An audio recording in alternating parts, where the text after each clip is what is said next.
আকাশ আজ অত্যাধিক নীল লাগছে। বর্ষাকালের আকাশ হয় মেঘে ঢাকা, মুখ গোমড়া করে থাকে। কিন্তু আজকের আকাশ ভীষণ সুন্দর, মন ভালো করে দেওয়ার মতো সুন্দর লাগছে। ঠান্ডা হাওয়া বইছে। আশা ছাদে দাঁড়িয়ে আকাশ দেখছে। আজকে আশার বাবা মা আসবে বিয়ের কথা পাকা করতে। আশার মন আজকে ভীষণ ভালো, ফুরফুরে মেজাজে হাঁটছে ছাদে। হাঁটতে হাঁটতে একবার শালুকের রাজ্যের সামনে গিয়ে দাঁড়ালো। কিছুটা মন খারাপ হলো আশার। ধ্রুব আর শালুক বাড়ি থেকে চলে গিয়েছে আজ 18 দিন হলো। এর মধ্যে একবারও আশা ধ্রুবর সাথে কন্ট্যাক্ট করতে পারেনি। বারবার ধ্রুবর ফোন বন্ধ পেয়েছে। ধ্রুব কোনো রকম যোগাযোগ করেনি। অবশ্য ভালো করেছে যোগাযোগ না করে। সে তো আর এই বাড়িতে ফিরবে না। এই বাড়ির মানুষদের যত দ্রুত ভুলে যাওয়া সম্ভব ভুলে যাক ওরা, তাহলে নিজেরা ভালো থাকবে। আদনান রেলিংয়ে পা ঝুলিয়ে বসে সিগারেট টানছে। উদাসীন দেখাচ্ছে তাকে খুব, তবে মনের মধ্যে একটা সূক্ষ্ম আনন্দের অনুভূতি সে টের পাচ্ছে। তাদের বিয়েটা হয়ে গেলে খুব দ্রুত আদনান ওখানকার সিটিজেনশিপ পেয়ে যাবে। একটা বিন্দাস লাইফ আদনানের জন্য অপেক্ষা করে আছে। আশা এগিয়ে গিয়ে আদনানের আধখাওয়া সিগারেট নিল, তারপর নির্দ্বিধায় খেতে লাগলো। তার মন একটু বেশি খুশি। কি কারণে এত বেশি খুশি আশা এখনো ব্যাপারটা ধরতে পারছে না। আদনানের সাথে বিয়ের ফাইনাল কথা হবে, এটা একটা কারণ হতে পারে। আশার পনিটেল করে বাঁধা চুলগুলো খুলে দিল। বাতাসে চুলগুলো আশার মুখমণ্ডল ঢেকে দিচ্ছে। চুল সরানোর চেষ্টা করছে না আশা। আদনান মুগ্ধ হয়ে তাকিয়ে রইল আশার দিকে। তার মনে হলো ওখানে যেন শালুক দাঁড়িয়ে আছে। ওই যে শালুকের ঘাড় সমান ছোট করে কেটে ফেলা চুল। আদনান নেমে এলো রেলিং থেকে। আশার মুখের চুলগুলো সরিয়ে দিয়ে গুজে দিল কানের পেছনে। একটা ফুল গুজে দিল কানের পেছনে। আশা পা সামান্য উঁচু করে আদনানকে একটা চুমু খেলো। সেই মুহূর্তে হঠাৎ করেই আবার মনে পড়ে গেল এই আশা। শালুক নয়, শালুক নেই। হারিয়ে গেছে তার শালুক। কোথায় গেছে তা আদনান জানে না। সবচেয়ে কষ্টকর বিষয় হচ্ছে বাকিটা জীবনে শালুক হয়তো আদনানের সাথে কথা বলবে না, যদি কখনো দেখা হয়ে যায়। আদনানের বুকের ভেতর ভারী হয়ে গেল।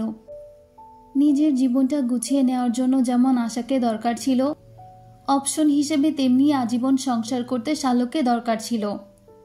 শালুককে আর কোথায় পাবে আদনান? সে তো কোহিনূর হীরার চাইতেও দামি কিছু। কে জানে ধ্রুব তাকে কোথায় লুকিয়ে রেখেছে। ধ্রুবকে আদনান চেনে ভালো করে। আত্মসম্মানী ধ্রুব কিছুতেই এই বাড়িতে ফিরে আসবে না, যেখানে তার শালুককে অপমান করা হয়েছে। ছোটবেলা থেকেই ওর প্রবল আত্মসম্মান বোধ। আদনান ঠিক করল আশাকে ছেড়ে দেওয়ার পর বিয়ে করবে শালুক নামের কাউকে। যে আশার জন্য এত কাণ্ড ঘটে গেল, তাকে আদনান নিজের স্বার্থ সিদ্ধির পর কিছুতেই জীবনে রাখবে না। আশার পশ্চাতে 2 লাথি মেরে আদনান তাকে বের করে দিবে জীবন থেকে। লাথি দেওয়ার স্টাইলও আদনান ভেবে রেখেছে। তারপর খুঁজে বের করবে শালুক নামের একটা মেয়েকে। দুধের স্বাদ ঘোলে মেটানোর চেষ্টা করবে আদনান। এসব ভাবতেই আদনানের মন ভালো হয়ে গেল। আশা ঝুঁকে নিচের দিকে তাকিয়ে বলল, আফিফারা চলে এসেছে, চলো আমরা নিচে যাই। আদনান দ্বিধান্বিত হলো। বিয়ের পর থেকে আফিফা তাকে সম্পূর্ণভাবে উপেক্ষা করে যাচ্ছে। সে যে আফিফার আপন বড় ভাই তা যেন আফিফা ভুলেই গেছে। মানুষ শত্রুর সাথেও দেখা হলে মুচকি হাসে, আফিফা তাও করছে না। কেমন চোখ মুখ শক্ত করে রাখে আদনান আশেপাশে গেলেই। আফিফার স্বামীর সাথে হ্যান্ডশেক করল আদনান। লোকটা আফিফার চাইতে একটু খাটো, মাথায় চুলও কম, অথচ আফিফা সুন্দরী। দুজনকে যেন মানাচ্ছে না। আশা কিছুক্ষণ তীক্ষ্ণ দৃষ্টিতে তাকিয়ে রইল আফিফার স্বামীর দিকে।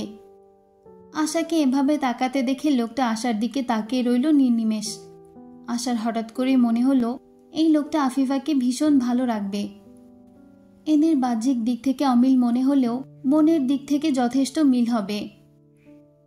আফিফা বিয়ের পর এই 3য়-বারের মতো বাবার বাড়ি এসেছে, অথচ তার মনে হচ্ছে যেন যুগ যুগ ধরে বাবার বাড়ি আসে না সে। বুকের ভেতর কাঁপছে আফিফার। জহির ভাই নিশ্চয় আর বাড়িতে আসেনি। পুরো বাড়ি কেমন খা খা করছে। মা চাচিকে ধরে আফিফা কান্নায় ভেঙে পড়ল। কেমন দম বন্ধ করার অনুভূতি হচ্ছে আফিফার। এখনও তার বিশ্বাস হচ্ছে না তার বিয়ে হয়ে গেছে অন্য কারো সাথে। এই অনুভূতি এত বিশ্রী কেন আফিফা জানে না।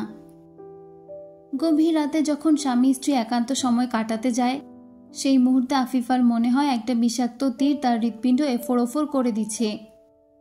খুব যত্নে নিজের অনুভূতি লুকিয়ে রাখে আফিফা। এই দম বন্ধ করা কষ্ট থেকে মুক্তি পাবে কবে? এই যন্ত্রণা ফিকে কবে হবে?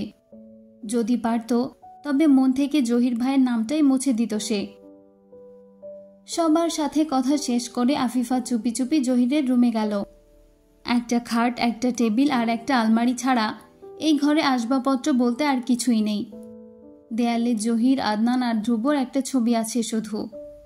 আফিফা ছবিটির দিকে অশ্রুসজল নয়নে তাকালো। লাজুক চোখে তাকিয়ে আছে জহির ভাই তার দিকে। ফিসফিস করে আফিফা বলল, কেন আমার হলে না তুমি? আমার আজীবনের আক্ষেপ রয়ে যাবে তোমাকে না পাওয়া। একটা জীবন শেষ হয়ে যাবে এই তুমি নামক যন্ত্রণা নিয়ে। জীবনের শেষ দিনে দাঁড়িয়েও আমার তোমার কাছে প্রশ্ন থাকবে, কি এমন ক্ষতি হতো আমাকে আপন করে নিলে? তুমি আমার জীবনের এমন এক অপূর্ণতা, যে অপূর্ণতা পৃথিবীর সব কিছু দিয়েও পূর্ণ হবে না। আমি তোমায় সত্যিই ভালোবেসেছি। আফিফা আসার খবর পেয়ে শাপলা ছুটে এলো। খুঁজতে খুঁজতে জহিরের রুমে পেয়ে গেল আফিফাকে। এসেই আফিফার বুকে ঝাঁপিয়ে পড়ল শাপলা। বহু বছর পর যেন দুই বোনের দেখা হয়েছে। কান্নার জন্য কেউ কারোর সাথে কথা বলতে পারছে না। কথা বলছে তাদের দুজনের চোখের নোনা জল। শাপলা কাঁদতে কাঁদতে বলল, শাড়িতে তোকে খুব সুন্দর লাগছে আপা, একেবারে বউ বউ লাগছে। আফিফা নিজের চোখ মুছে বলল, কেমন আছিস তুই শাপলা? এত শুকিয়ে গেছিস কেন? শাপলা মুখ কালো করে বলল, আমার কিছু ভালো লাগে না আপা।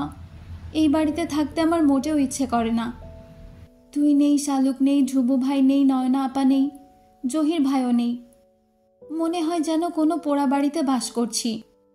এখন আর নাস্তার টেবিলে গল্পের আসর জমে না আপা। সন্ধ্যায় চা ঝালমুড়ির টেবিলটা কেমন নিষ্প্রাণ হয়ে থাকে। কেউ হাতাহাতি করে না মুড়ির বড় ঢিস নিয়ে। শেষের কয়েক মুঠো মুড়ি খাবারের জন্য মুখ ফুলিয়ে ঠোঁট বাঁকিয়ে কান্না করা সেই শালুক এখন আর নেই। জানিস আপা, এই কয়দিনে আমাদের বাড়িতে যতবার মুরগি রান্না হয়েছে, লেগ পিসগুলো অবহেলায় বাটিতে পড়ে রয়েছে।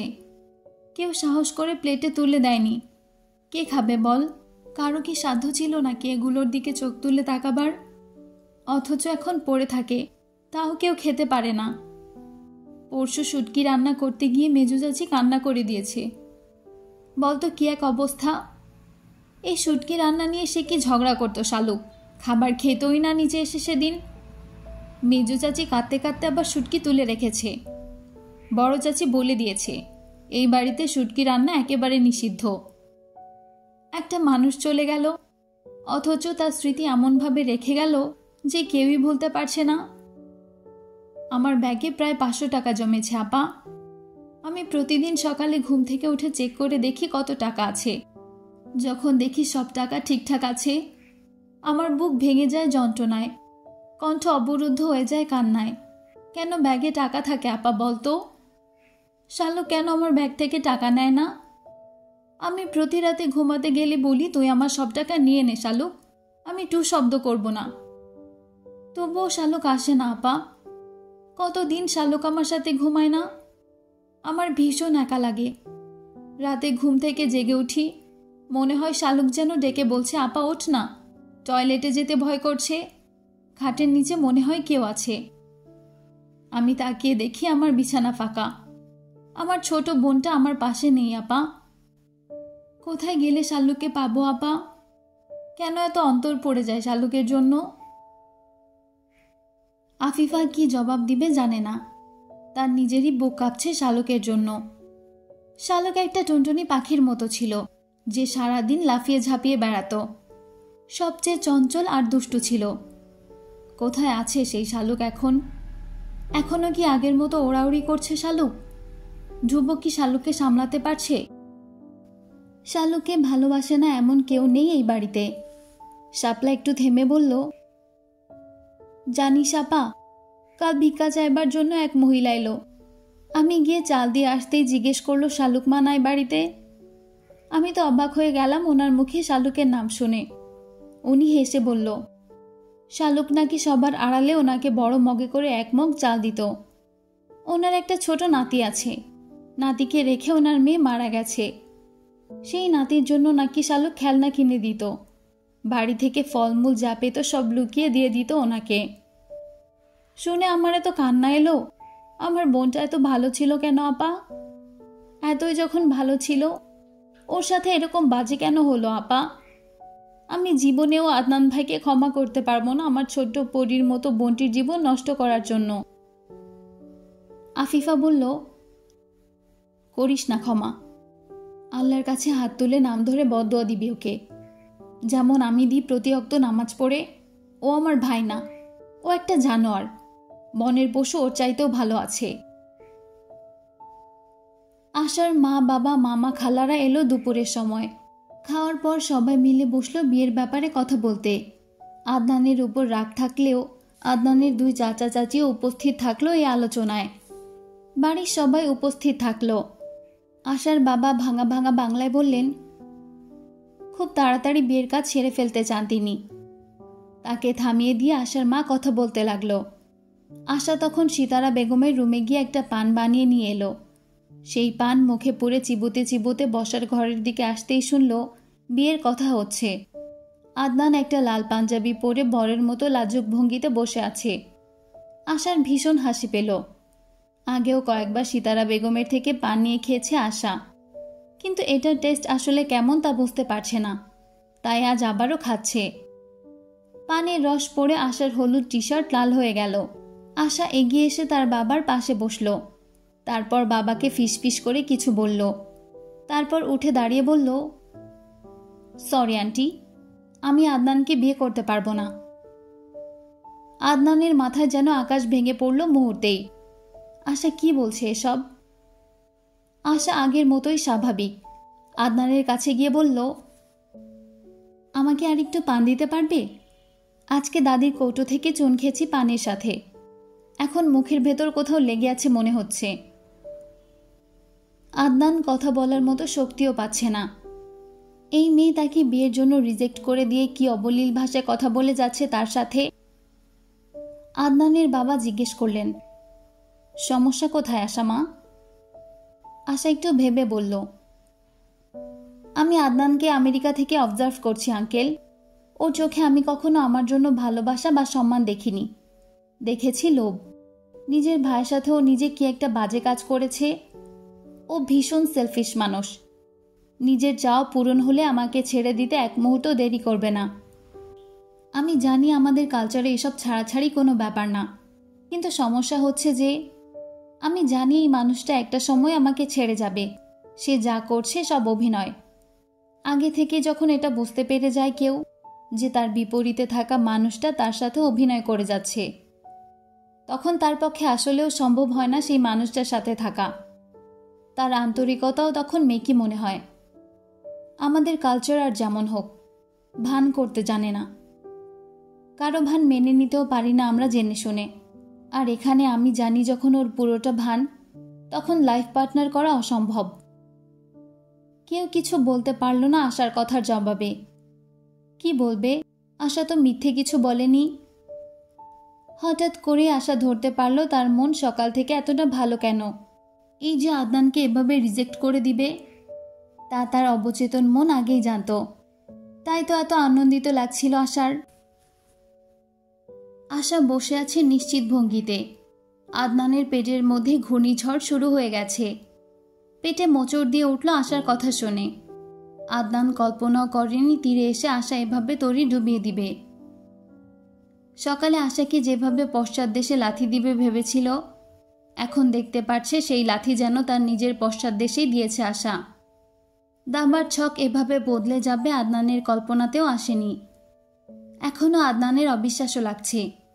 একটু আগেই তো আশা ছাদা আদনানের গালে চুমু খেলো, তখনও তো মনে হয়নি আশা এরকম কিছু করবে।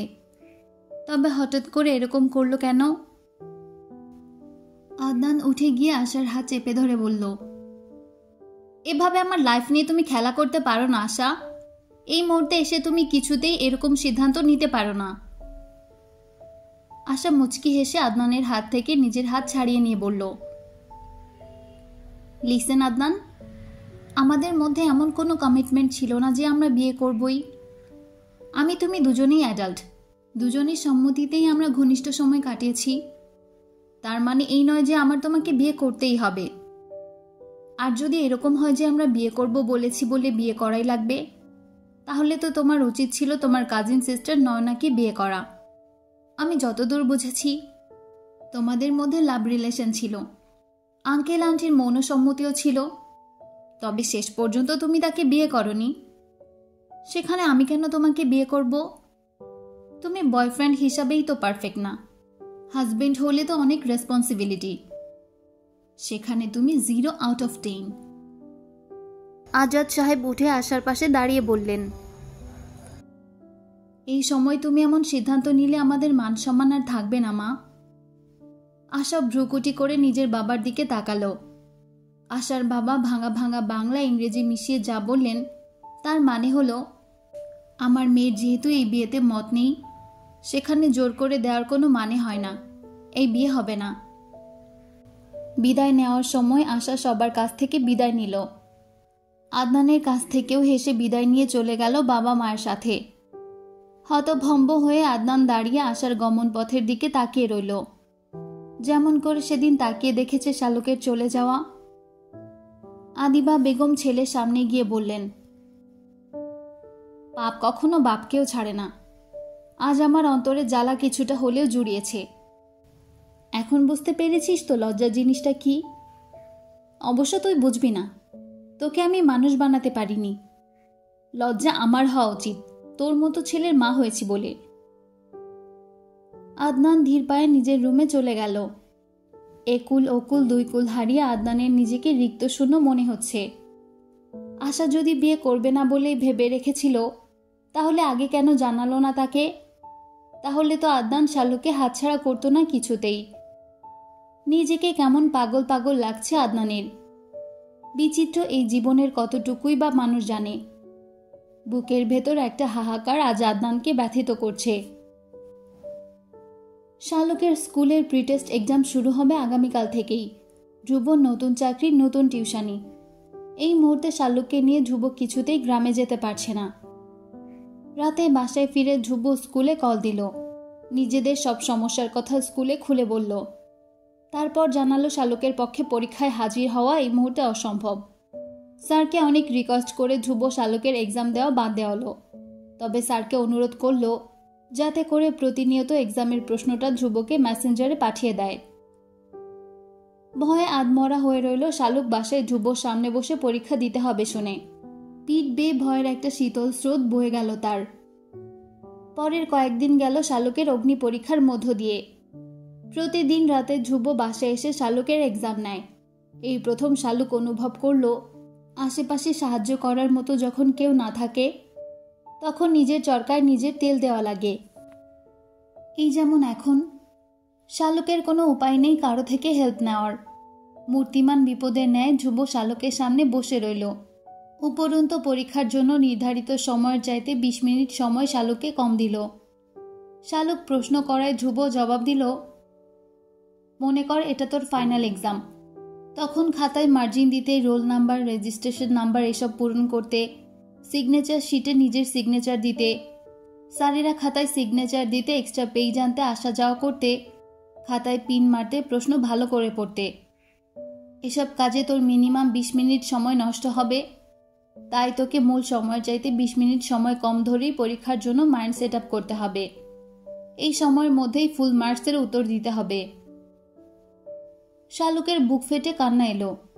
কেন এরকম শত্রুতা করছে ধ্রুব তার সাথে? এই বুঝি তার ভালোবাসা শালুকের প্রতি?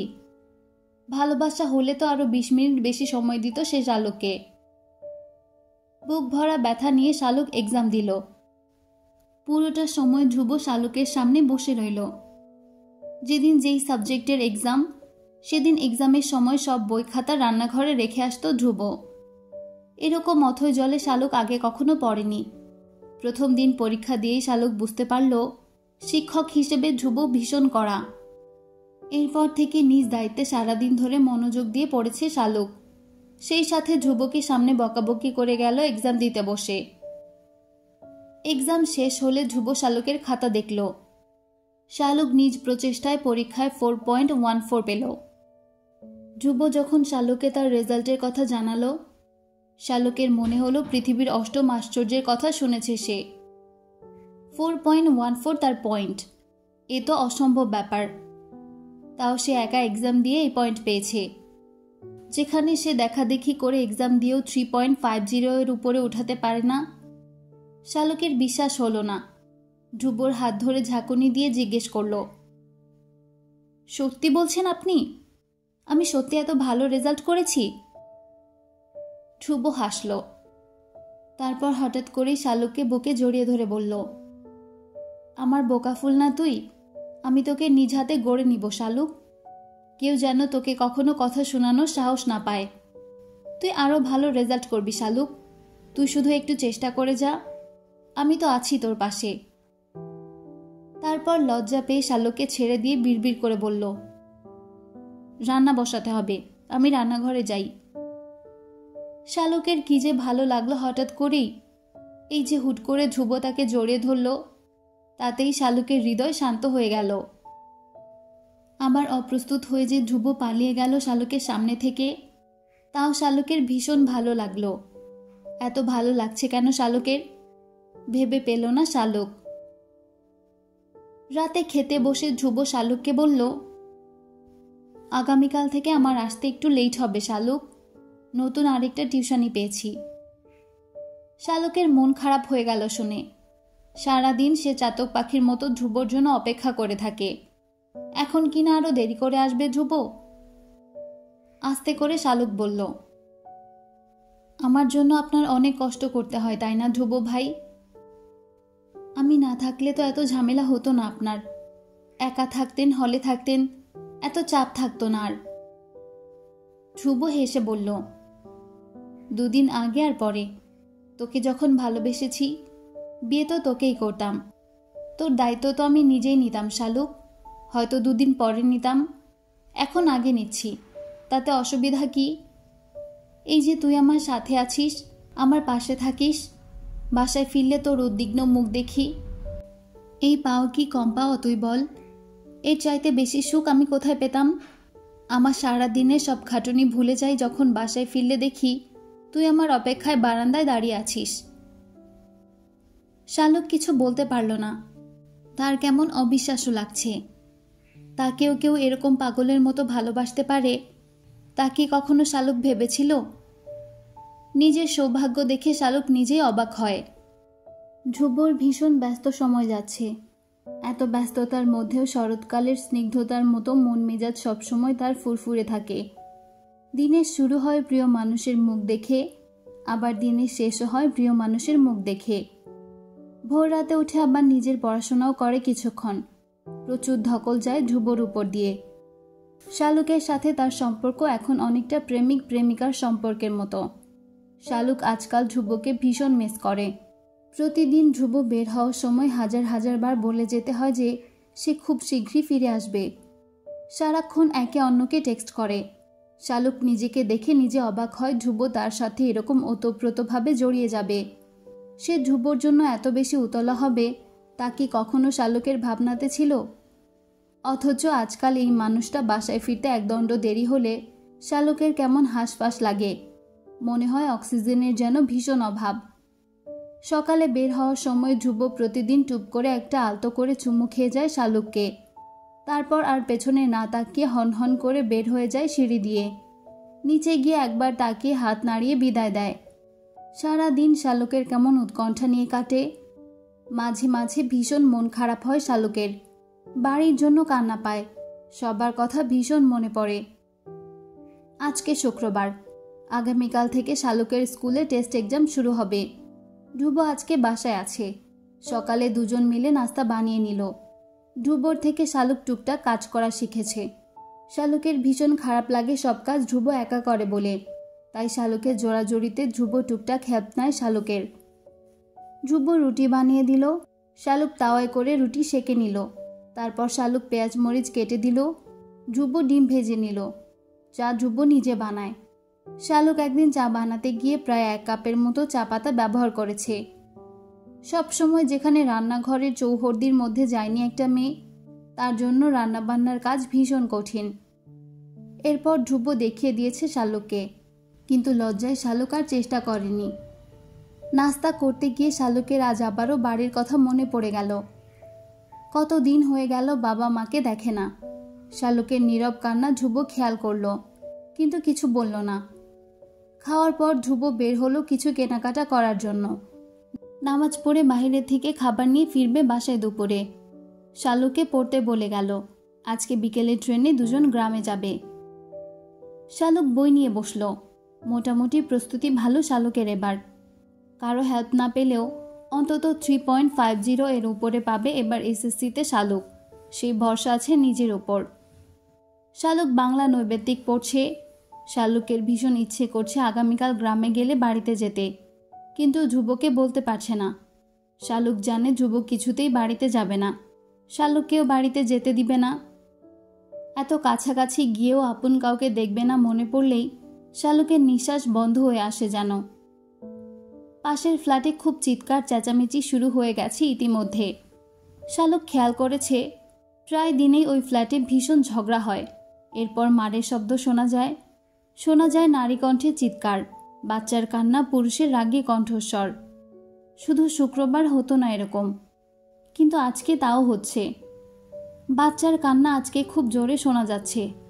শালুকের কেমন জানি কষ্ট হতে লাগলো। নিধির কথা মনে পড়ে গেল। এই বাচ্চাটা হয়তো নিধির বয়সী। আহারে, নিধি থাকে সবার কোলে কোলে, চোখের তারায়, আর এই বাচ্চাটাকে আদর করার জন্য মনে হয় কেউই নেই। হঠাৎ করে কাচের কোনো কিছু পড়ে ভেঙে যাবার শব্দ হলো। তার পর মুহূর্তে তার বাচ্চাটার কান্না আরো জোরে শোনা গেল। শালুক আর বসে থাকতে পারল না। ঠিক করলো আজকে ধ্রুব আসলে বলবে ব্যাপারটা তাকে। ধ্রুবকে এখনো জানায়নি শালুক প্রতিবেশী ফ্ল্যাটে কি হয় এসব। ছোট বাচ্চাটার কান্না কেউ থামাচ্ছে না। শালুক আর না পেরে বের হলো ফ্ল্যাট থেকে। কিছুটা ভয় ভয় লাগছে শালুকের। এই প্রথম শালুক একা একা বাসা থেকে বের হয়েছে। যার সাথে কখনো কথা হয়নি তার কাছে যাচ্ছে। দরজায় নখ হতে ভেতরে মারার শব্দ, নারী কণ্ঠের গোঙানির শব্দ থেমে গেল। বাচ্চার কান্না থামল না। ঘেমে নিয়ে একাকার হয়ে একজন বছর 34-35 লোক এসে দরজা খুলে দিল। শালুককে দেখে কিছুটা চমকালো লোকটা। তারপর বাজখায় গলায় জিজ্ঞেস করলো, কি চাই? কে আপনি?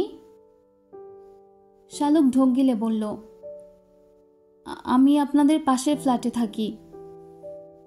লোকটা আবারও জিজ্ঞেস করলো, এখানে কি তাহলে? যান আপনার বাসায়।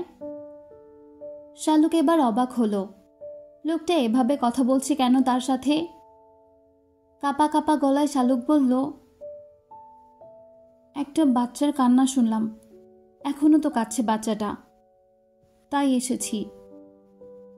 লোকটা ভীষণ রুক্ষভাবে বলল, দূর বেরি, যান এখান থেকে। আমার মাইয়া কান্তাছে, আমি বুঝবো। আপনার এত সমস্যা কেন? বেশি পণ্ডিতি দেখাইতে আসবেন না বলে দিলাম। মায়ের চাইতে মাসির দরদ বেশি যেন। শালুকের ভীষণ রাগ হলো। এতক্ষণে হওয়া ভয়টা কেটে গেল। শালুক শুনতে পেল ভেতরের মহিলাটা মেয়েকে মানানোর চেষ্টা করছে। ধমকে উঠে শালুক বলল, ভদ্রভাবে কথা বলুন, নিজের আচরণ সংযত করুন। আপনি প্রতিদিন বাসায় মারধর করেন, সবটাই শুনতে পাই আমি। বাসায় একটা ছোট্ট বাচ্চা রেখে আপনার লজ্জা লাগে না এরকম করতে? তেড়ে এসে লোকটা বলল, তোর বাপের কি তাতে? আমার বাসায় আমি যা খুশি তা করুম। শালুক হেসে বলল, আপনার যেমন যা খুশি তা করার অধিকার আছে। আমারও পুলিশে কমপ্লেইন করার অধিকার আছে। আবারও যদি এরকম শুনি আমি সোজা পুলিশে খবর দিব। 14 শিকের ভাত যখন খাবেন তখন বুঝবেন যে নারী নির্যাতনের আসল মজা। লোকটা হা করে রইল শালুকের কথা শুনে। শালুক আর দাঁড়ালো না, নিজেদের বাসায় চলে গেল। বাসায় যাওয়ার পর শালুক টের পেল তার সারা শরীর কাঁপছে থরথর করে। জীবনে এই প্রথম সে এরকম কারোর সাথে কথা বলেছে। গোসল করে নামাজ পড়ে নিল শালুক। ধ্রুব এলো কিছুক্ষণ পর। খাবার নিয়ে এলো ধ্রুব। শালুকের মুখের দিকে তাকিয়ে জিজ্ঞেস করল, কি হয়েছে তোর? শালুক চুপ করে রইল। শালুকের বিমর্ষ চেহারা ধ্রুবকে ভীষণ পীড়া দিতে লাগল। চিবুক তুলে ধরে জিজ্ঞাসা করল, আমাকে বলবি না? কি হয়েছে বল। শালুক মাথা নিচু করে বলল, পাশের ফ্ল্যাটে যারা থাকে ওই লোকটা তার স্ত্রীকে ভীষণ মারধর করে। ওদের বাসায় ছোট একটা বাচ্চাও আছে মনে হয়, জানেন? আজকে বাচ্চাটার ভীষণ কান্নার শব্দ পেয়ে আমি গিয়েছিলাম আপনার কথা অমান্য করে। লোকটা ভীষণ চামারের মতো ব্যবহার করেছিল আমার সাথে। আমিও তাকে পুলিশে দেখার ভয় দেখিয়ে এসেছি। বলেছি আবারও এরকম মারধরের শব্দ পেলে পুলিশে কল দিব। ধ্রুব বিস্ফোরিত নয়নে তাকিয়ে রইল শালুকের দিকে। তারপর বলল, আমার বোকাফুল তো অনেক বড় হয়ে গেছে দেখছি। তবে তোর একা যাওয়া উচিত হয়নি শালুক। উচিত ছিল বাড়িওয়ালাকে ডেকে নিয়ে যাওয়া। লোকটা যদি তোকে একা পেয়ে আরো খারাপ ব্যবহার করত। শালুক কিছুক্ষণ চুপ করে থেকে বলল, কোনো একদিন যদি আপনি ওই লোকের মতো ব্যবহার করেন আমার সাথে, আমি তাহলে মরেই যাব হয়তো। চেনা মানুষের অচেনা রূপ বড়ই কষ্ট দেয়। ধ্রুব শালুককে কাছে টেনে নিয়ে জড়িয়ে ধরে শালুকের মাথা নিজের বুকের উপর এনে রাখল। তারপর বলল, গাছের বুকে ফুল যেমন নিরাপদে থাকে শালুক, আমার বুকে তুইও তেমনি নিরাপদে থাকবি শালুক। তোকে বউ করেছি নিজের রাজ্যের রানী করে রাখার জন্য। তোকে যদি কষ্ট দিই তবে সেটা হবে আমার নিজেকে কষ্ট দেওয়া, নিজের সত্তাকে কষ্ট দেওয়া। নিজেকে নিজে কষ্ট দিয়ে আমি কিভাবে বাঁচব বল? শালুক জবাব দিতে পারল না। খাবার পর ধ্রুব শালুকের ব্যাগ গুছিয়ে নিল। তারপর বাসার সব ময়লা বাহিরে ঝুড়িতে রেখে চুলা, লাইট, ফ্যান, টয়লেটের ট্যাপ সবকিছু ভালো করে দেখে দুজনে বের হলো। ট্রেনের টিকিট কাটা আছে ধ্রুবর। শালুকে নিয়ে বের হলো কমলাপুর রেল স্টেশনের উদ্দেশ্যে। 2 ঘন্টা পর জ্যাম পেরিয়ে দুজনে কমলাপুর পৌঁছায়। ট্রেন এলো বিকেল 5:30-এ। শালুক বসলো জানালার পাশে। বুক কেমন ভারী হয়ে আছে শালুকের। ধ্রুব বলেছে শালুককে দিয়ে এসে সে চলে আসবে। ধ্রুবর একটা মেয়ে ফ্রেন্ডের বাসায় থেকে শালুক পরীক্ষা দিবে। একে তো বাবা মাকে দেখবে না, তার উপর ধ্রুবও চলে আসবে। উপায় নেই ধ্রুবরও। নিজের চাকরি, 3টা টিউশনি এতদিন মিস দিতে পারবে না সে। সব মিলিয়ে শালুকের খুব রাগ লাগছে। বাতাসে শালুকের চুল উড়ে আসছে ধ্রুবর মুখে। ব্যাগ থেকে একটা 5 ক্লিপ বের করে ধ্রুব শালুকের চুলে লাগিয়ে দিল। শালুকের কাঁধ সমান চুল এখন 5 থেকে 6 ইঞ্চি লম্বা হয়েছে। শালুক ধ্রুবর হাত ধরে বসে আছে। একটা স্টেশনে ট্রেন থামতেই বাদাম নিয়ে এলো এক লোক। ধ্রুব বাদাম কিনে নিল। তারপর বাদাম ভেঙে নিজেও খেতে লাগলো। শালুককেও খাওয়ালো। ঝিকঝিক শব্দে ট্রেন চলছে। শালুক একটা চাদর জড়িয়ে নিয়েছে, গায়ে ধ্রুবর একটা হুডি। শীত পড়তে শুরু করেছে। সূর্যাস্ত দেখতে দেখতে শালুক যেতে লাগলো। আকাশের বুকে কেমন করে সূর্য হারিয়ে যাচ্ছে ধীরে ধীরে। শালুক আচমকা ধ্রুবকে বলল, এই সূর্যের মতো করে যদি আমি পারতাম আপনার বুকের ভেতর হারিয়ে যেতে। ধ্রুবর ভীষণ অবাক লাগলো শালুকের কথা শুনে। শালুকের মাথা টেনে নিয়ে নিজের কাঁধের উপর রাখল। তারপর বলল, আমি প্রমিস করেছি না শালুক, আল্লাহ যতদিন বাঁচিয়ে রাখে দুজনে একসাথে থাকবো। আর এক স্টেশনে নেমে ধ্রুব রাতের খাবার জন্য বিরিয়ানি নিয়ে এলো। দুজনেই খেয়ে শালুক ধ্রুবর কাঁধের উপর মাথা রেখে ঘুমিয়ে পড়ল।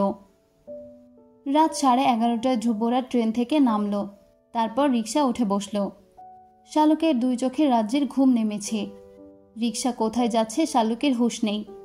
তার মাথায় ঘুরছে ধ্রুব তাকে নিয়ে এসেছে, আবারও বাস ধরে চলে যাবে। যেটুকু সময় ধ্রুব আছে তার বুক দখল করে রাখবে শালুক। ঘুম থেকে জেগে শালুক চমকালো যখন দেখল সে দাঁড়িয়ে আছে নিজেদের বাড়ির সামনে। হতভম্ব হয়ে শালুক চিৎকার করে উঠল। ততক্ষণে বাড়ির সদর দরজা খুলে দিয়েছে মতির মা। তারপর ভূত দেখার মতো চমকে সেও চিৎকার করে উঠল। কান্নাকাটির রোল পড়ে গেল হঠাৎ করেই। নিচে চেঁচামেচি শুনে আদনান এসে রুমের বাহিরে দাঁড়ালো। বুকের ভেতর আবারও অনুভূতির এক ঝড় উঠল। শালুকের পাশে ধ্রুব দাঁড়িয়ে আছে। দুজনকে দেখতে সুন্দর লাগছে দেখতে। ওই ধ্রুবর জায়গায় তো তার দাঁড়িয়ে থাকার কথা ছিল। ধ্রুব দাদার সামনে গিয়ে বলল, দাদা, শালুকের টেস্ট পরীক্ষা আগামীকাল থেকে। আমি চাইলেই পারতাম শালুকের অন্যত্র থাকার ব্যবস্থা করতে, কিন্তু তাতে শালুকের ভীষণ কষ্ট হতো। এত কাছাকাছি থেকেও পরিবারের কাউকে সে দেখবে না, এই অভিমান, এই যন্ত্রণা আমার ছোট্ট শালুক সহ্য করতে পারত না। আমি চাইনি শালুক কষ্ট পাক। আমাকে না বললেও আমি বুঝতে পারি তার বুকের ভেতর কেমন ছটফট করে বাড়ি আসার জন্য। যে কটা দিন ওর পরীক্ষাও বাড়িতেই থাকবে। আমি আপনার উপর ভরসা করে শালুককে রেখে যাচ্ছি। সেদিন আপনার কথা আমি রেখেছি, আজ আপনি আমার অনুরোধ রাখবেন আশা করছি। আমার শালুকের যেন কোনো ক্ষতি না হয়। আমি যেভাবে তাকে রেখে যাচ্ছি, আপনি সেভাবে আমার আমানত আবারও আমার হাতে তুলে দিবেন। শালুকের যদি বিন্দু পরিমাণ কোনো সমস্যা হয়, তবে মনে রাখবেন দাদা, এই ধ্রুবর চাইতে নিষ্ঠুর এই পৃথিবীর আর কেউ হবে না। আজ শালুক এই বাড়ির মেয়ে না, এই বাড়ির মেয়েকে আমি রেখে যাচ্ছি না। আজ আমি রেখে যাচ্ছি আমার স্ত্রীকে, আমার অর্ধাঙ্গিনীকে। কারোর সাথে কোনো কথা না বলে শালুকের সামনে দাঁড়িয়ে বলল, আমি যাচ্ছি। যখনই কোনো সমস্যা হবে, মন খারাপ হবে, কোনো কিছুর প্রয়োজন হবে, আমাকে বলবে। আমি যেখানেই থাকি না কেন তোমার সব সমস্যার সমাধান করে দিব। মনে রেখো শালুক, এই পৃথিবীতে তোমার অনেক আপনজন থাকতে পারে, কিন্তু আমার আর কেউ নেই তুমি ছাড়া। তুমি ছাড়া আমার জীবন একেবারে শূন্য। আমার জন্য হলেও সাবধানে থেকো, নিজের খেয়াল রেখো, ঠিকমতো খাবার খেও। আসি আমি। কেউ কোনো অনুরোধ করতে পারল না ধ্রুবকে। ধ্রুব চলে গেল।